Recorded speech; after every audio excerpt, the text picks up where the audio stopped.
Well, I'm Jeff Belt, and I'm the, together with Dr. Satish Tripathi, SUNY Buffalo, co-chair of the Western New York Regional Economic Development Council. And both Dr. Tripathi and I go back to the beginnings of the regional councils in 2011, when all 10 regions of New York State were invited to form economic development councils and develop a strategy. Here in Western New York, our strategy included really three pillars, enabling pillars.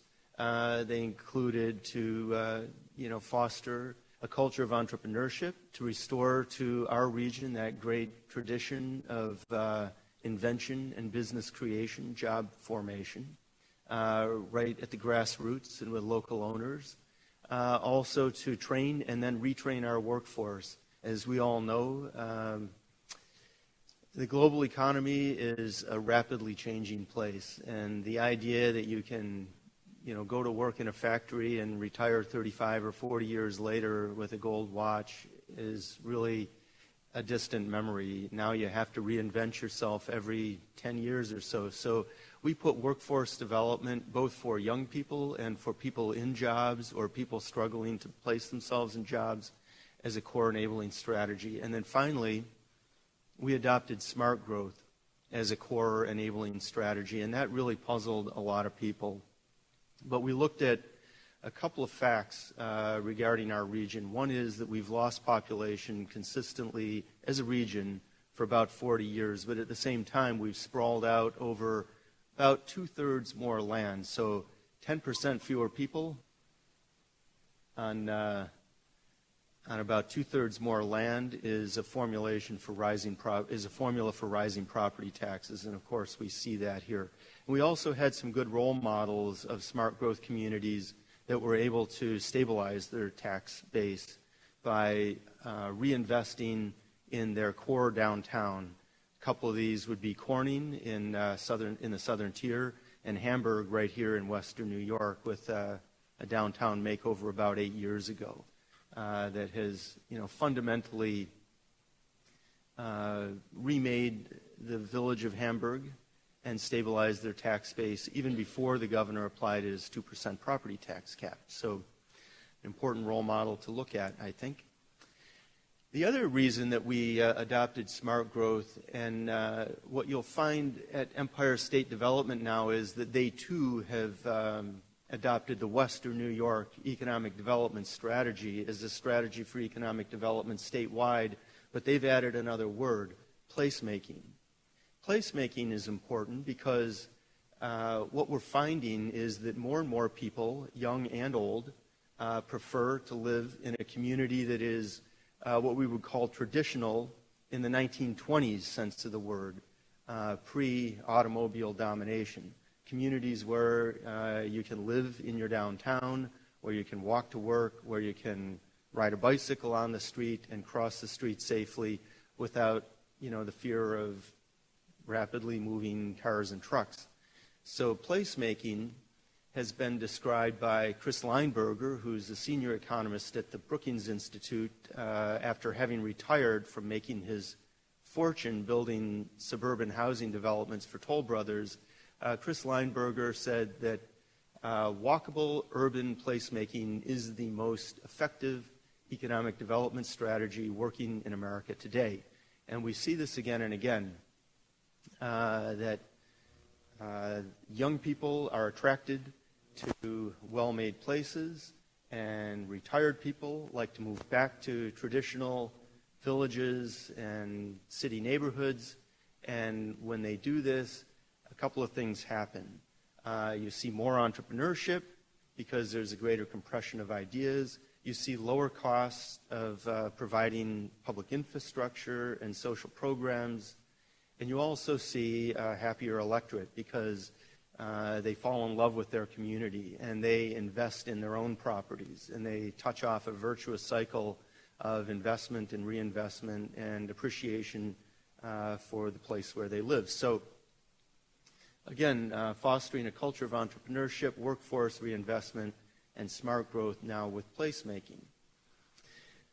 So I happen to be a factory guy for the past 33 years or so, and I grew up here in Western New York. I actually grew up in West Valley, where we have the nuclear fuels reprocessing facility. So it seemed very natural to me as a high school student that every 3 to 6 months or so, everybody in the community would go down to the school gym and line up behind a microphone and participate in democracy.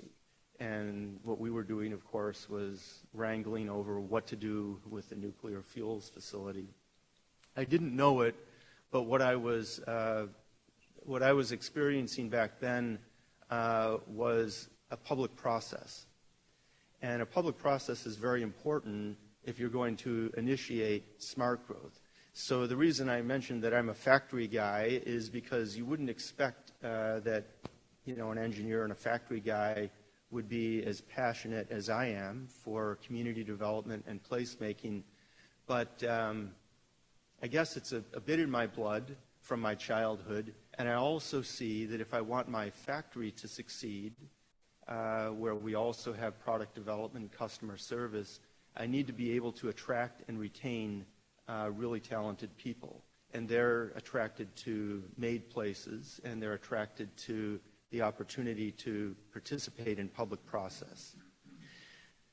So I was very pleased when the Secretary of State, now former Secretary of State, recently retired, Cesar Perales, came forward with this downtown revitalization initiative, because it was recognition at the very top level of New York State government that placemaking and downtown revitalization is affirmative economic development.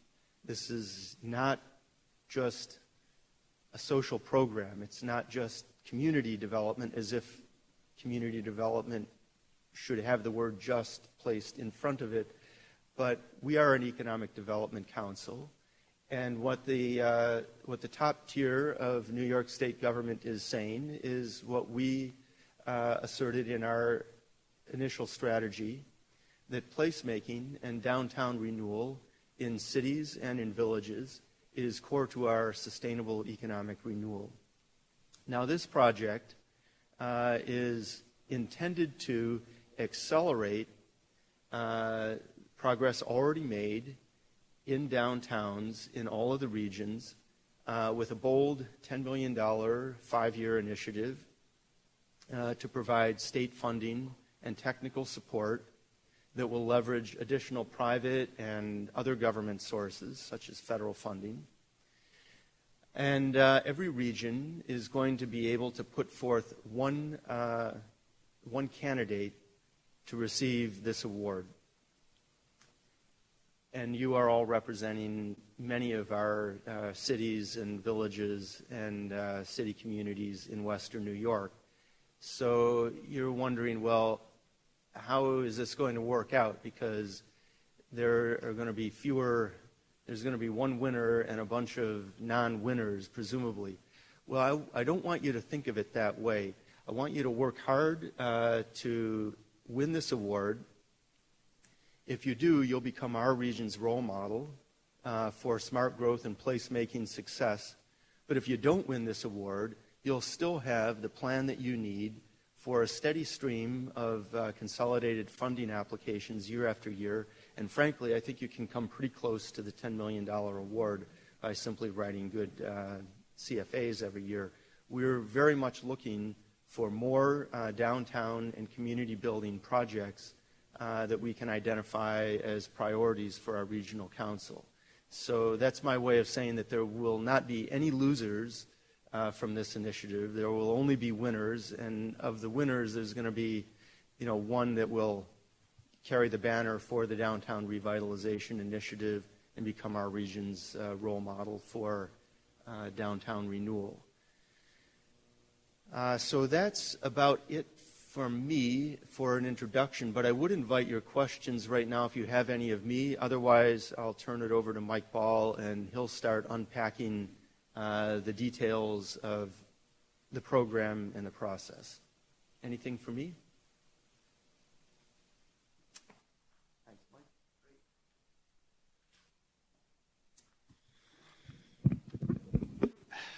Thanks, Jeff. Whoa, that's loud. So welcome to Buff State. My name is Mike Baum, the Deputy Director of the Regional Office for Empire State Development here in Western New York. So welcome to those of you who are here in our studio audience, and to those of you who've logged onto the webcast. We really wanted to make sure that there was an opportunity and access for everyone across our 5-county region when it comes to finding out more and having the opportunity to ask questions regarding the Downtown Revitalization Initiative. As Jeff said, this is a great opportunity for our region. We're really excited about it. It underscores many of the strategies that we and you have been implementing over the last few years, and we want to make sure that everybody feels as though they have the opportunity to access that. I do just want to thank Buffalo State College for hosting this session for us today. That was very generous on their behalf, especially with all the commencements going on this week. So I wanted to thank them. So in terms of the mechanics for today, this is a live webcast, so hopefully everybody who's logged on has been able to do that successfully. If you have questions throughout the session regarding the content, or if you have technical questions, we'd ask you to send an email to the email address on the screen right now. That's mo.sumbundu, SUMBUNDU, @esd.ny.gov. Mo is my colleague. He's here in the panel. So Mo will be receiving those questions, and then if there are questions regarding content, we'll let everybody else in the room know that we received your question, then we'll answer it accordingly. For the rest of the session today, we'll go over the guidelines regarding the Downtown Revitalization Initiative. We'll discuss some of the regional priorities that the Western New York Regional Economic Development Council have put in place, just to make sure that the statewide program aligns with our regional strategies, and then we'll open it up to questions, for more time at questions and answers. We've really designed today's session as a way of having a lot of time for conversations and questions and answers. We're joined here by my colleague at Department of State, Kris Power, because this program is a partnership between Empire State Development, the New York State Department of State, and New York State Homes and Community Renewal. The role that we're playing here at the regional level and that Jeff and the Regional Council will play is in this very early stage, which is selecting the community that will be recommended to the state to receive the funding. And then the Department of State will engage and work closely with that community on the planning process that will take place over the rest of the summer. So with that being said, I'd like to introduce Kris Power. Kris is with the New York State Department of State, and Kris is going to run through some of the guidelines, strategies, and requirements related to the Downtown Revitalization Initiative. Kris? Thanks, Mike. Good morning, everybody.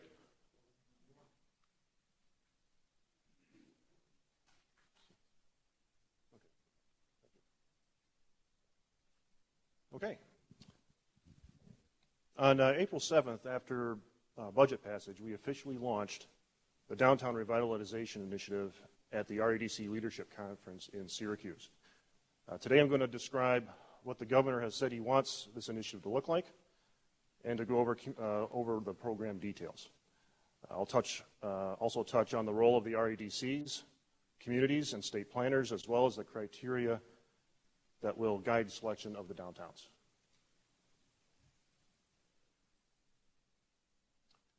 The idea behind the DRI is to build on the work the REDCs have been doing to promote job growth and economic development throughout the state. Businesses and development leaders recognize that vibrant downtown communities with a high quality of life and a mix of amenities attract new residents, particularly young professionals, and are a catalyst for economic development in the region. The governor wants the DRI to be structured to complement the job growth spurred by the REDCs by building attractive, vibrant downtowns where professionals want to live, work, and raise a family.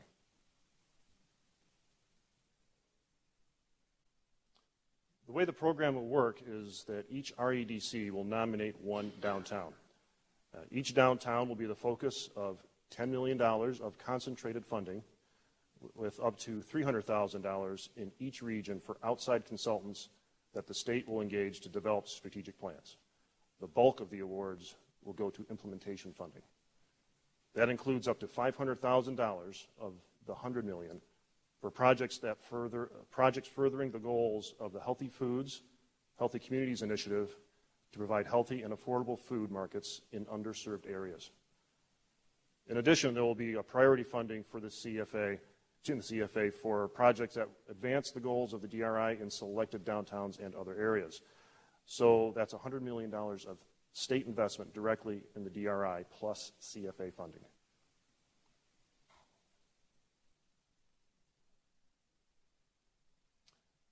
The main program goals are to create downtowns with a strong sense of place that can draw in new businesses and jobs, contain cultural attractions and amenities that are appealing to a diverse population, and enhance the local property tax base.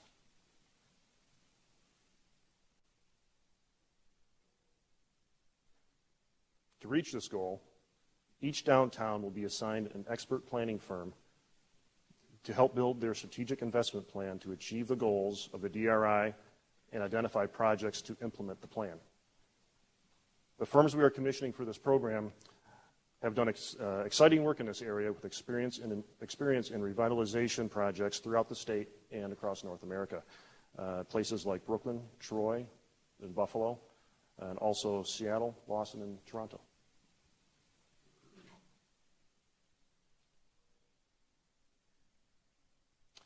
Here's how this will operate. First, the REDCs will identify one downtown for participation in the DRI. Through a transparent public process that will consider both the REDC's understanding of their region and guidelines provided by the state. Each REDC will nominate one downtown for participation in the DRI by the end of June 2016. Next, the state will review the REDC's selection and move quickly to certify them. Shortly thereafter, we'll launch the Fast Track Planning Initiative, deploying outside and state planning experts to each downtown to help municipalities build their vision for revitalization and a strategic investment plan. The strategic investment plans will contain projects that fit the community's vision and will be approved by a local planning committee and the REDCs before submission to the state.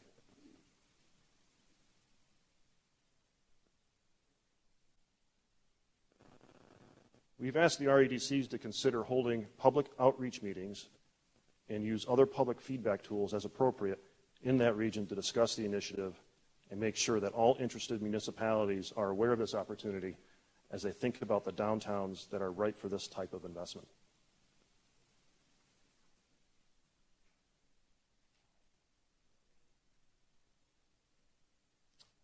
In reviewing the REDC's nominations, the state wants to see how each downtown fits the criteria I'll describe in a minute.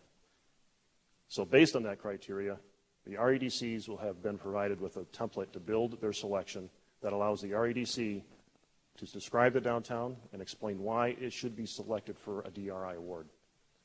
The template is available for download on the DOS website. We've also suggested that as the REDCs engage the municipalities, they invite the municipalities to use this template to make their case.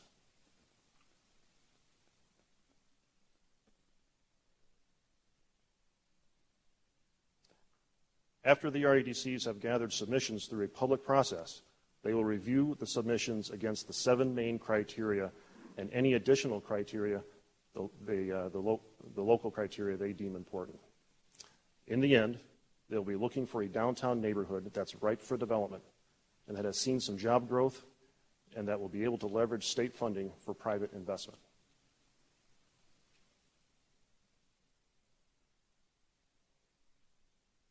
Here are the main criteria for the program.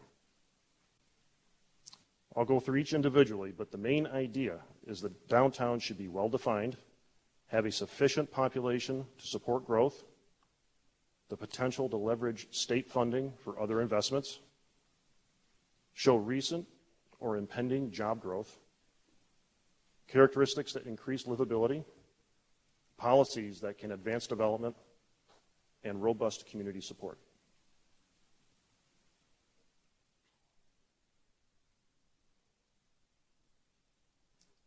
Downtowns should be compact and well-defined, but do not have to be the municipality's traditional business district.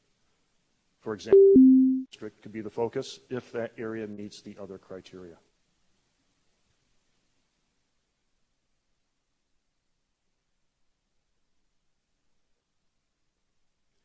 It's important that there's a sizable population within reach. We want to have a population base from which to draw people to move into and shop in the downtown so that there's a vibrant, year-round culture of growth.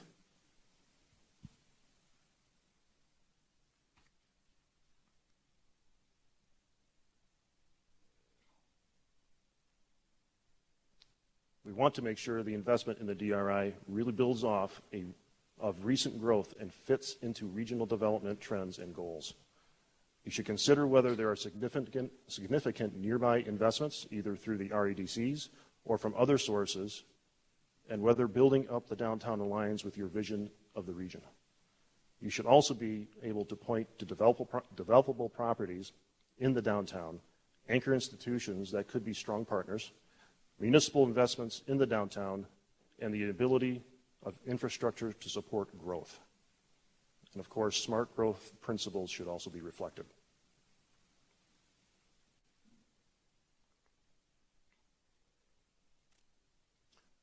Another important factor to consider is job growth.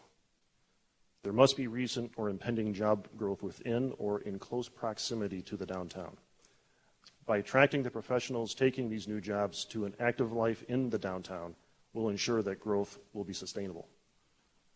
You should examine the major job-creating projects you've worked on through the REDCs or other initiatives, employers that are positioned for expansion, and the distance and accessibility of job sites in relation to the downtown. Last, we'd like you to think about the types of jobs that are available. Are there different entry jobs that would support a diverse population and allow for upward mobility?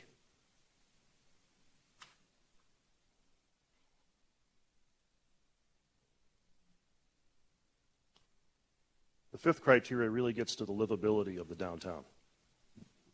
Does it have the properties and characteristics that people of all ages and diverse backgrounds have shown a preference for? People want to live in places that are active, full of mixed-use spaces, Main Street businesses, including healthy food markets, attractive housing stock, multimodal transit that connects the downtown to area jobs and regional destinations, walkable streets and bike paths, green spaces, entertainment amenities, and of course, broadband.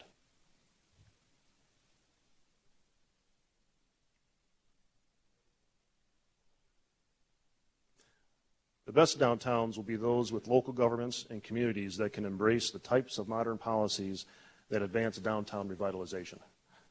Examples include modern zoning and parking standards, the existence of business improvement districts, transit-oriented development, land banks, complete streets policies, and smart cities innovations.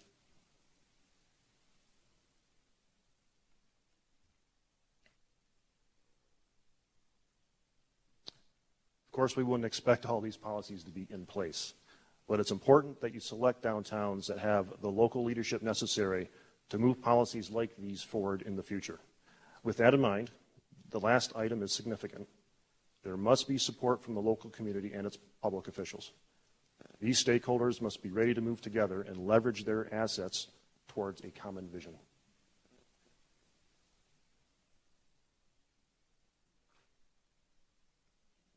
Once the REDCs make their nominations, we will employ the outside experts that we have engaged to develop your strategic investment plan. The planning process will be led by a local planning committee, which will receive support from the state planners as well as the outside experts. When the plan is complete, the local planning committee and the REDCs will approve the plan.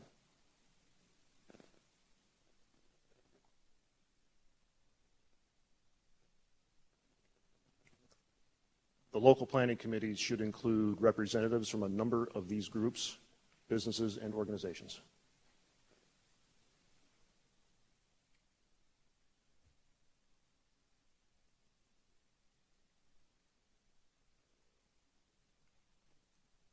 Beginning this summer, expert planners will work with the local planning committee to build strategic investment plans for each downtown.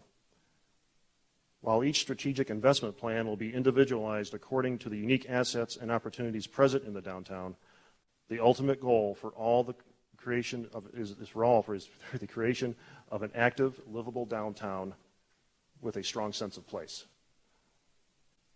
However, it is more than just a plan. Planners will work with you to identify specific economic development, transportation, housing, and community projects that align with the community's vision and can be leveraged for additional investments. Projects will be viable, economically feasible, and organized around the central goal of neighborhood transformation.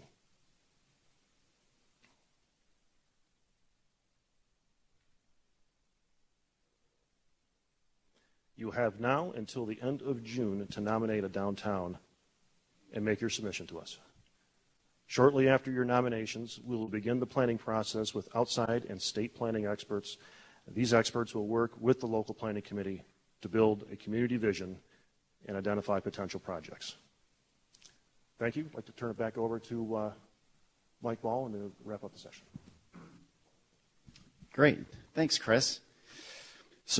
So in addition to the statewide guidelines for the Downtown Revitalization Initiative, each of the regional economic development councils have been given the opportunity to enhance those guidelines, add to make sure that there's alignment with the regional strategies that we've all worked so hard to put into place and to implement. So I'm going to go over those, but first, before I do, I just want to revisit the timeline here at the local level. So again, here at the regional level, the Regional Economic Development Council, working with ESD, will receive the nominations and submit a recommended community to the state. So if we're looking at the schedule, the DRI application period has begun. That started on May 2nd. The deadline for submitting nominations or applications for a Downtown Revitalization Initiative community is Friday, June 3rd at 4 o'clock sharp. And you'll want to submit those applications to the regional office. That information is on the DRI application, which is available at regionalcouncils.ny.gov. Going to navigate to the Western New York section of that website. There you can download the full guideline, the full set of guidelines, as well as the DRI application itself. But you're going to submit that. Like I said, the information is on the application, but it will be submitted to our regional director, Christopher Shefflin. His email address is Christopher.Shefflin, SCHOEPFLIN, at esd.ny.gov. So please be sure to get those nominations into Kris before 4 o'clock on Friday, June 3rd. We have a couple of other dates on here so that you have these in your calendar, but please be prepared to come in for a brief interview with the Regional Economic Development Council on either Monday, June 13th, or Tuesday, June 14th. Depending on the number of nominations we receive, we'll be using those days for the interviews. And then the recommendation from the regional level will be submitted to the state before the end of the month. So as Kris Power mentioned, there are a number of criteria applied statewide to the Downtown Revitalization Initiative. Those are downtowns that are compact, well-defined, that have sufficient population, that have the potential to build on and increase public and private investment, that have recent or impending job growth, that possess characteristics that increase livability, where local policies that advance revitalization are in place, and where there's community support.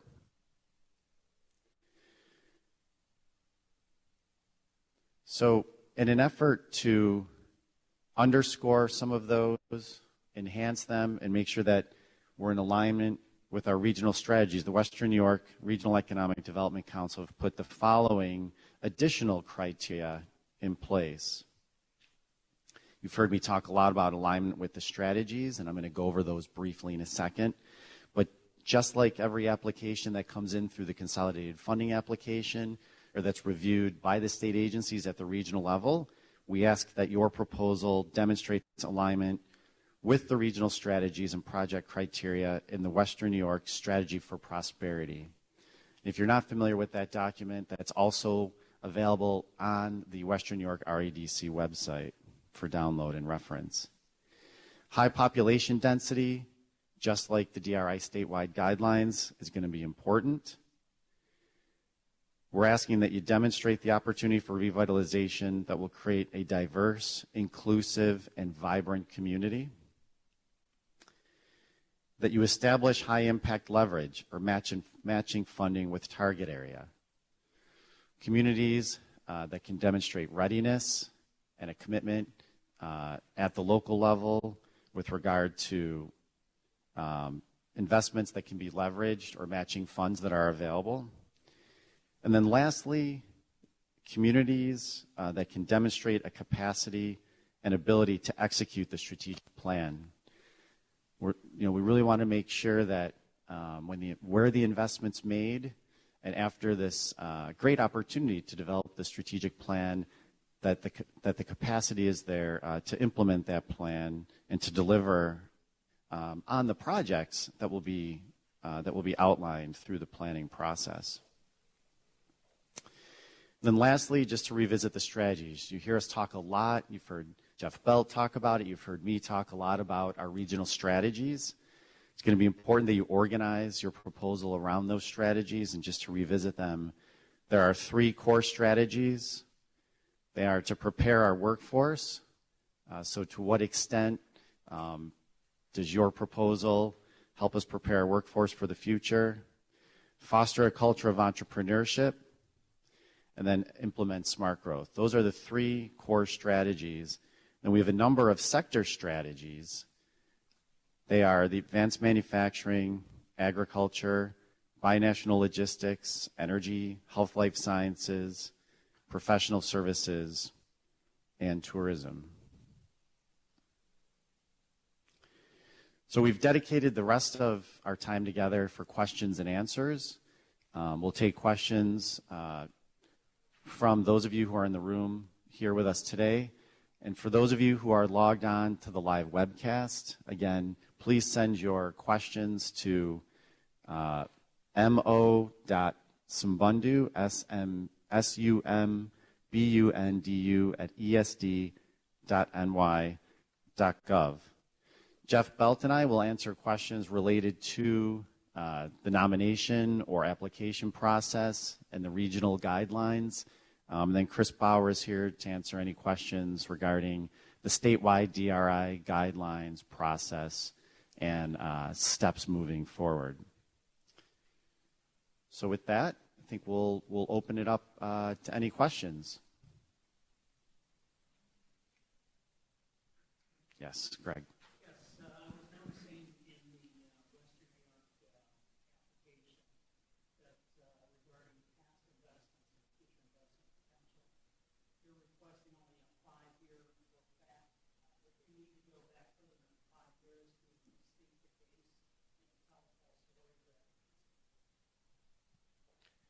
Yes, I think if you have, I know a number of you have been going through a great period of growth, or you have momentum that's been building, in some cases, over 10 years. I think really the idea is that, we'd like to hear about that, but if you have any, we didn't want everybody to have to go back much farther than 5 years. If you have a number of projects or initiatives that you can use to demonstrate momentum, leverage, and readiness. I don't know, Jeff, if you wanted to add to that. Okay. Does that answer your question, Greg? Great.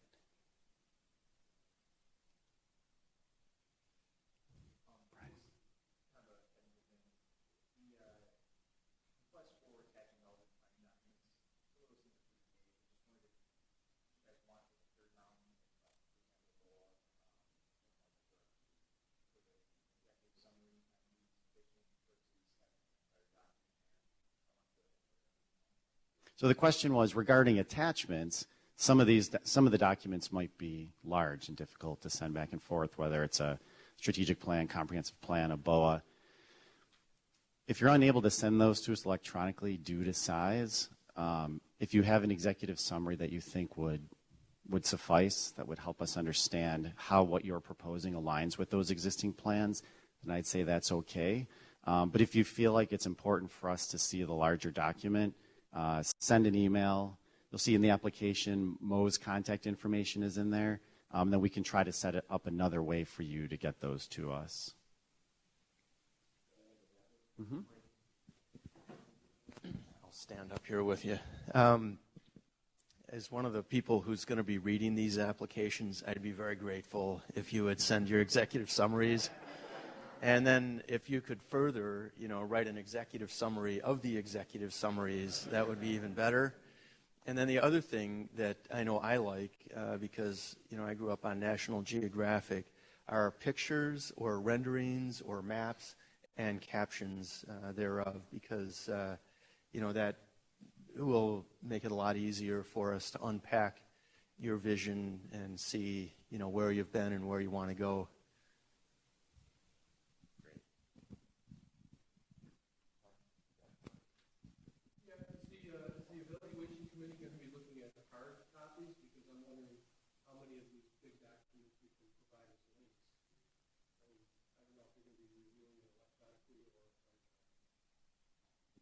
So the question is, will the review team be reviewing hard copies, or will they review it electronically? Because you provide links to some of those. Now, Jeff, as a member of the review team, would you rather have a hard copy, or would the link suffice? I don't know when we've not had hard copies. I have bales of paper associated with ESD and regional council work. But the way we're probably going to, really crank into this will be in a conference room with the documents up on a screen. So if they could be provided electronically, I think that will make Mo's job a lot easier in terms of, being able to flick through them, and then we'll read them together. There's going to be homework. So provide them electronically. I think we can print them out for our prior use. Does that help answer your question? If you can, provide them electronically. Does anybody have a question about, recent or ongoing job growth as a criteria? I've heard Kris talk about that, Mike talk about that, but, I live here like you do, and many of our outlying cities and villages haven't really seen population growth or job growth lately. So does anybody have any questions about that? Maybe we can wrangle with that one a little bit. Or the population density criteria, what that would look like.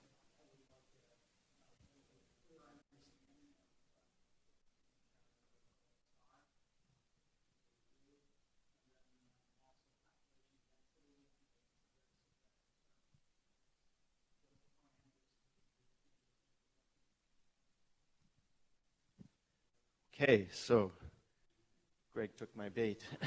Thank you. Our entire region has seen a lot of job churn. Even if we haven't seen job growth, we've seen the nature of jobs change quite dramatically over the course of just the past 10 years. Over the past 35 years or so, it's been remarkable.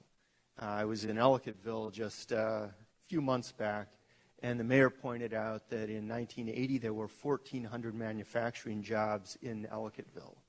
And I think his point was that there are substantially no manufacturing jobs in Ellicottville anymore. A few with Fitzpatrick and Weller, and American Locker is just closed because their site is going to be turned into condominiums for skiers. So the nature of jobs in Ellicottville has changed dramatically. And one thing that we've seen in the Regional Economic Development Council is that all of our communities are struggling to attract the workers with the most in-demand skills, like medical professionals and highly skilled manufacturing workers, welders, machinists, plant electricians, people of this nature. And we've also seen a lot of growth in our region's white-collar workforce and in our tourism workforce. So, even if your city doesn't have absolute job growth, if you can identify how the profile of jobs in your community has changed and how a downtown revitalization initiative will help you attract the workers that you need now and in the envisioned future, I think that you would get a lot of points for that question. Now, as to the question about population density, the objective there is to create what we want to do, and you saw from Kris's imagery, we want you to create a vibrant and walkable and hopefully bikeable as well downtown. That's not to say a pedestrian mall, because, frankly, in most of the small cities, villages that we are, targeting, that this initiative is targeted toward, you don't have enough population to create, a pedestrian mall per se. So you've got to approach your transportation infrastructure kind of the way you would approach it if it were 1920, not, coming up on 2020. How are you going to fit, the cars and the carriages and the bikes and the people into the same shared public space and make it safe and enjoyable and attractive for all? Well, in order to create a vibrant, walkable downtown, you do need to have a lot of people living within walking distance of it. So in the case of Jamestown, I think you guys have something like 3,000 people per square mile. In the case of Olean, we're at about 1,500. I think that those are, typical numbers for our traditional villages and small cities in the region. But you should look at, you're going to identify a very compact downtown space, and you should have arrows out of that space to the communities that are going to be able to utilize the revitalized downtown infrastructure that you would plan to build and how they're going to get there. And hopefully they'll be able to walk right in, but maybe you'll want to identify, public transportation links through there, et cetera, to keep fostering that, really day and night vitality that we hope to see as a result of this downtown revitalization initiative. Anyone else? Yes.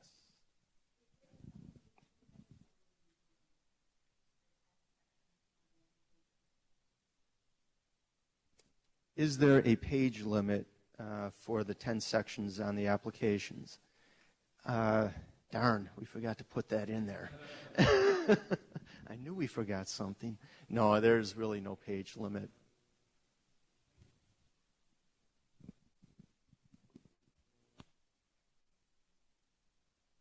Anyone else?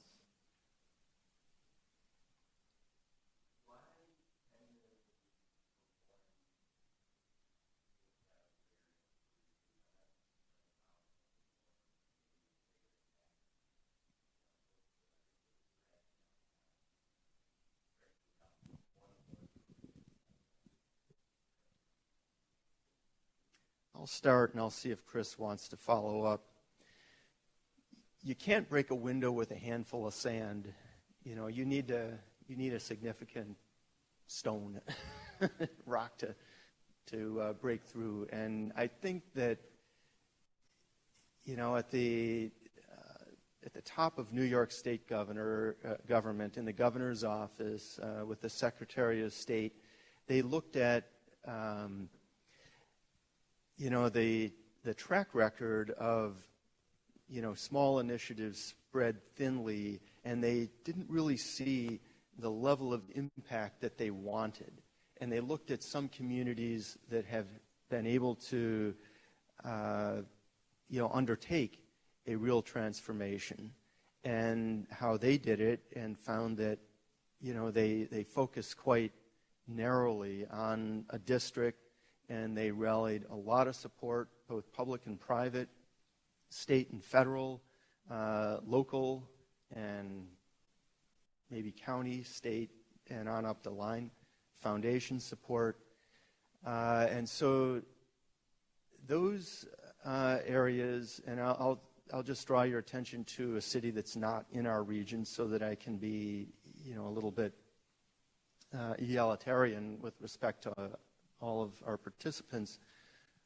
But if you look at Corning as a potential role model, in 1972, their city was destroyed by a flood, and they decided that they were going to preserve their downtown, and they gained the support of Corning Glass Corporation. Monetary support, but even maybe more importantly, affirmative support. They said, yes, this would be a very good idea for us if you shoveled the mud out and restored these old buildings. They focused very narrowly on Market Street, and they succeeded. It took 10 years to really separate themselves from the pack of other cities that had been, maybe not as focused, but they succeeded. And then they had to do that yet again just 15 years ago when they were bypassed by Interstate 86, and they reaffirmed their focus, on that Market Street area, and then a district that they refer to as the Gaffer District, and that was specifically held up by Cesar Perales as a role model, for upstate small city downtown revitalization. And so Corning is held up as a role model in our regional councils when we get together and we talk about downtown revitalization, but it's 2.5 hours from where we're sitting today. So I think that what the governor and the Secretary of State wanted was an opportunity to create little Corning-like role models in all of the regions, and hence the Downtown Revitalization Initiative. And as I said in my opening remarks, this is not going to be a wasted exercise for any of you, because every year we're looking for really good downtown revitalization CFA applications that we can prioritize as a council. And frankly, we haven't been getting enough of them. Now, also, our region has not been a big winning region for a number of years, but we really like our chances this year. We think that we were, maybe made to sit it out for a while due to the Buffalo Billion, but, we think that we have a very sound strategy, so sound that it's been adopted by ESD for the state. We think this could be a great year for us. So I'm hopeful that all of you will make a real effort here. One group of you will wind up being the DRI winners, but all of you are going to wind up with the grist for, I think, what will turn out to be successful CFA applications. So I kind of answered your question like a consultant would, saying that we'll have both. We'll have the DRI focus, but then we still have these consolidated funding applications year after year. So, it's not like the other, the non-DRI winning cities and villages of our regions will be left behind with no source of state support. That, quite the opposite is true. We still have every year these consolidated funding opportunities. Do you want to add anything to that, Kris? Or?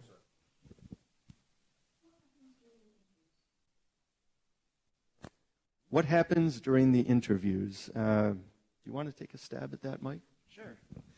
What happens during the interview? So what we've learned through the CFA process, because we also go through a similar exercise for priority project designation through the CFA, there's nothing like having a live one-on-one personal interview with somebody.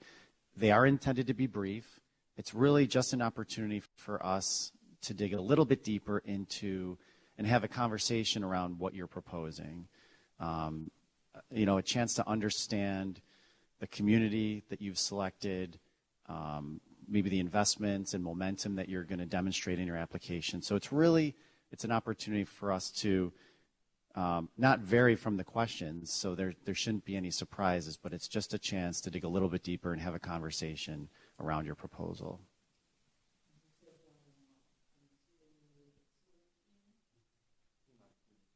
Correct, right. Correct. So a committee of the Western New York REDC, along with, one or two from your team together. Yeah. We have an online question. Again, regarding the interviews, I'm listening to the webinar and wondered about the interviews that will occur on June 13th and the 14th, who's expected to be present, and how many from the community can attend. Okay, so if I didn't answer that, I'll just reiterate. We are looking for a small group to come in. So key members, key stakeholders from your community, since the municipality is the eligible applicant here, which is an important point to underscore. I think having the key stakeholders from the municipality there will be key, but we're not looking for a big group to come in.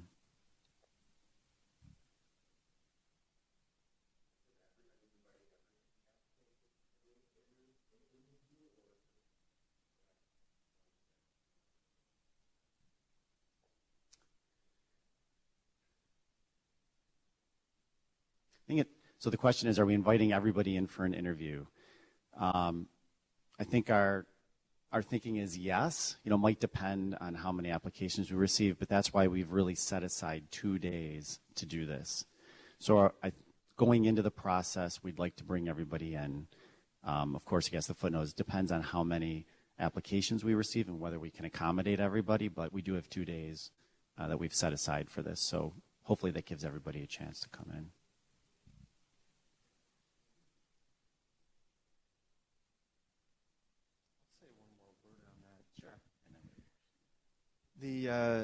The reason for that is not only to do a good job as a selection committee, but also to have a good conversation with all the teams, because again, there are these annual consolidated funding opportunities, and we want all of you to begin the process of developing a community vision for renewal in your village or city, and then pursue that vision, whether through the DRI process or every year through the consolidated funding process. So, I, for one, am very much looking forward to the interviews, not as a grilling. We don't have a room with a bare bulb in it and, hard seats on your side and cushions on our side or anything. It's going to be a conversation, a back and forth.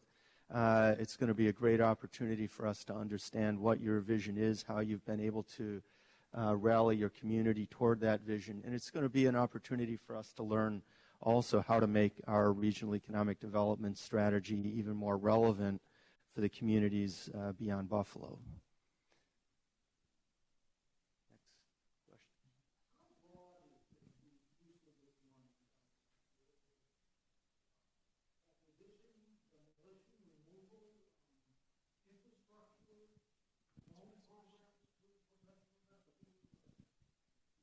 The question is, how broadly may the funding actually be used?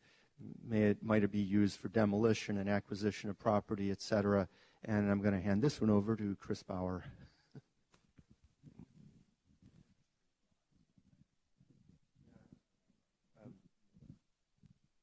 Don't have an exact answer for you, unfortunately. Generally speaking, the funds are pretty broad. The definition is pretty broad for use. I don't have an answer on demolition and acquisition. I just don't. Sorry.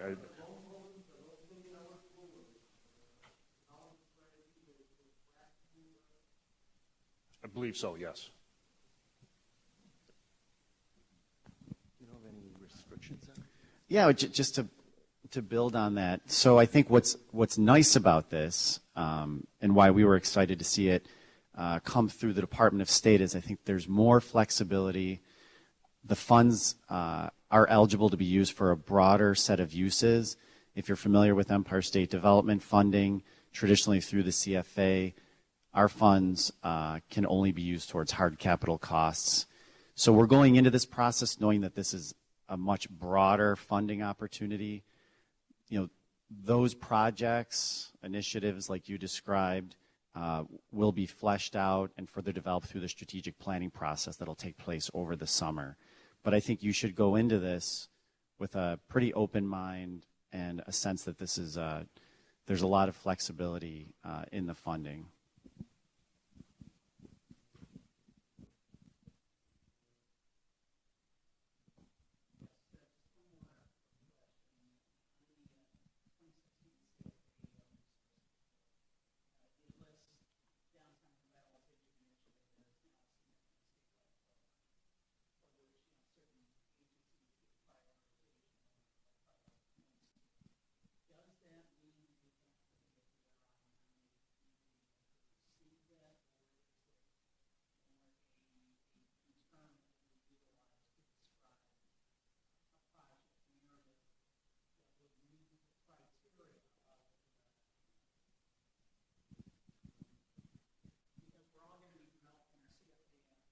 Right.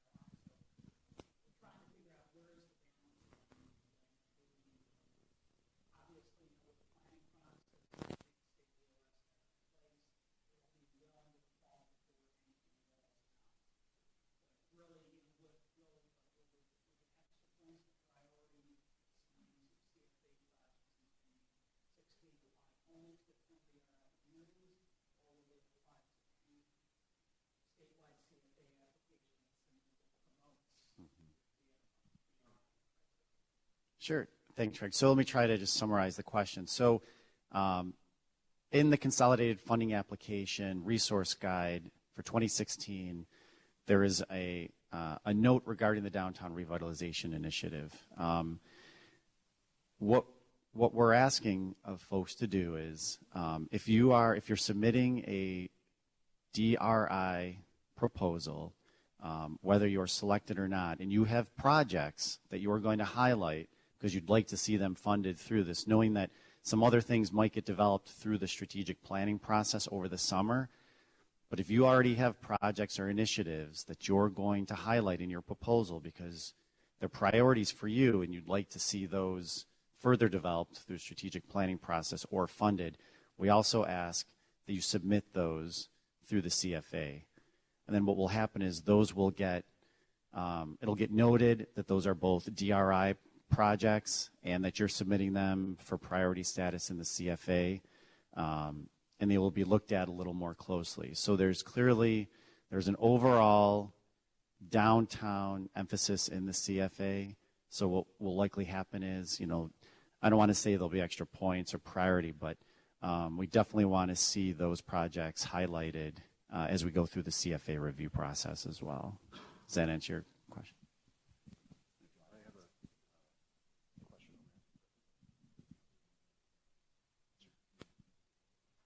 Fred, you had a good question about the acquisition demolition. I'll get the answer to that later today. I'll shoot it off to Mike, and he can email it out to everybody. Okay, so we had a question that came in through the webcast. Is the Western New York REDC looking for a municipal resolution of support or a financial commitment? So we understand the timing constraints and that a municipal resolution may not always be possible. So in lieu of that, though, we are looking for any way that you can demonstrate that there is community buy-in at all levels. So If there are other ways that you can demonstrate that to us, then we do understand, because I've had a number of people ask me this question, that due to the legislative calendar or the way that these decisions are made within your community, that something like that is impossible. But we are looking for a demonstration of commitment from the municipality. So if that's possible, great. If not, we understand that. Jeff, I don't know if you want to add anything, because I know that's something that we talked about a lot. Regarding a financial commitment, because you hear us talk about readiness and leverage and the fact that this program is really an accelerator for your vision, we are looking for a financial commitment. So if you have projects in your proposal, please highlight any other funding that is already in place to help move those projects forward.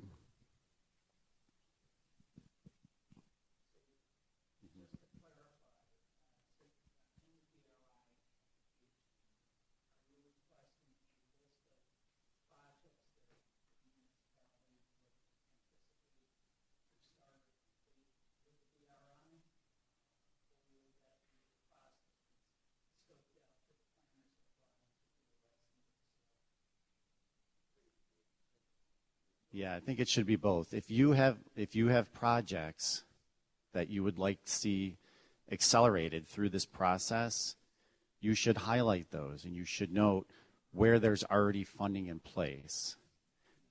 Just like with any state-funded project or program, we will not fund 100% of any project or initiative. So it's going to be important that you demonstrate where there's funding in place, where there's a commitment already in place, and where that funding is coming from anywhere, whether it's a foundation, whether you have another government funding source, if there's equity from the community or from the municipality, we'd like to see that information.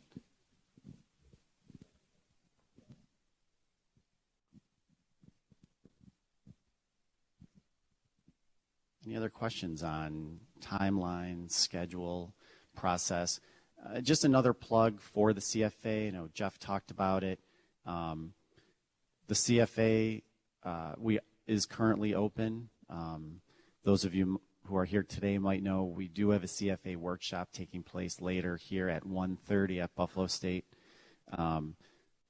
We'd encourage you to submit your projects through the CFA also. And if you have a project that might fall outside of the geographic area and target for this, the CFA is an opportunity to get those projects funded as well. That application deadline is the end of July, July 31st, July 29th at 4 o'clock. All that information is also at the regionalcouncils.ny.gov website.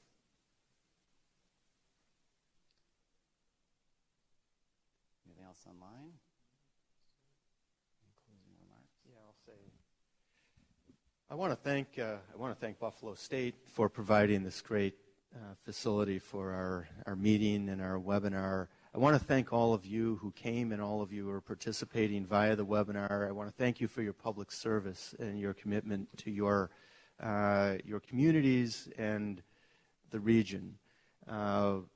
This is an again, to the question about the interviews, this is a great opportunity for you to go back into your communities and galvanize interest and momentum toward revitalizing your downtown. And it's a great opportunity for us to get to know you better through the interview process, understand your vision, and do more to support your communities through either the DRI or the consolidated funding method every year. So I'm very enthusiastic about this. It's going to be, I know it's a really tight schedule. It's going to be just kind of crazy to pull all this stuff together real quickly. I would encourage you to, go back to your communities and immediately build that big cross-functional government, private sector, and general public, neighborhood advocate team to work through the questions of our DRI application and update your vision for your community, that's infrastructure that you're going to need for your turnaround, regardless of how this turns out for your community. Imagine, bring to mind that Norman Rockwell painting of, the town hall meeting. That's really what, you need to do, and that's really why we want to have interviews with you so that we can better understand your vision and how this regional economic development strategy is working to strengthen your communities and improve the quality of life of your constituents. So thank you again for your public service, and good luck, and look forward to seeing a lot more of you soon.